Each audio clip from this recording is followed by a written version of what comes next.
Thank you. So, so the project, as I was saying, was called Pathways, which stands for Pathways for Transitions to Sustainability in Livestock Husbandry and Food Systems, being coordinated by SLU.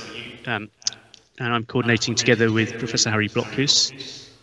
Now, the objectives are fourfold. So we've got essentially a core objective around developing holistic sustainability assessment methods to better capture livestock systems from farm to fork. So we're taking a sort of food systems approach within the research.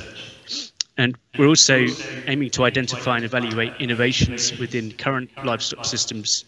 And so the key focus here is trying to learn from innovative practitioners. So we're working with a range of practice hubs, as we've called them, which are case studies of innovation in practice and seeing what they're doing well and how that could potentially be applied elsewhere in a European context. We're also aiming to co-design scenarios for an evaluation which will lead to recommendations for transition pathways together with multi-actors and support the transition towards a more sustainable livestock system in Europe, again with that close involvement.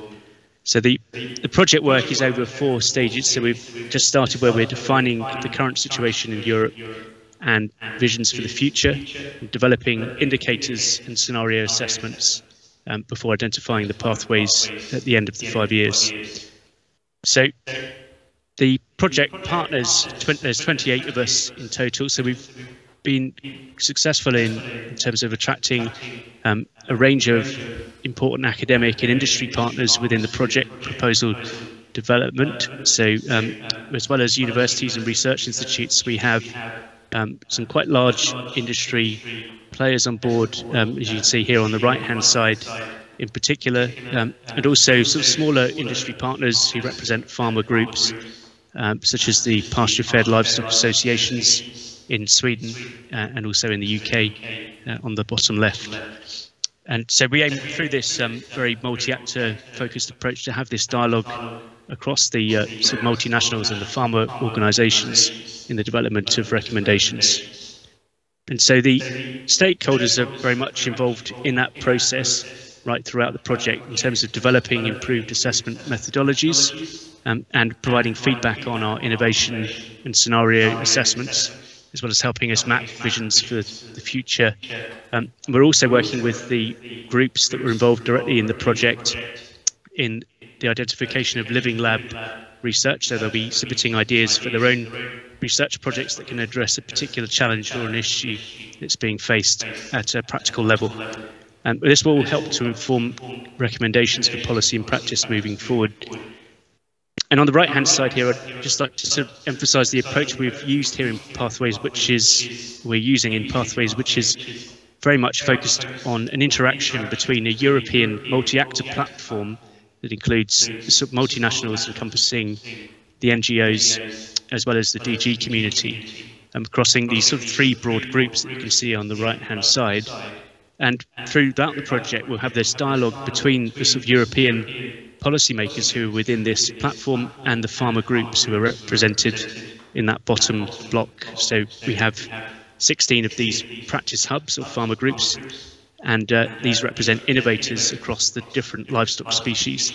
And through a sort of constant dialogue between these 2 groups, the European multi-actor platform and the practice hubs, we hope to identify solutions that are really workable and effective on the ground.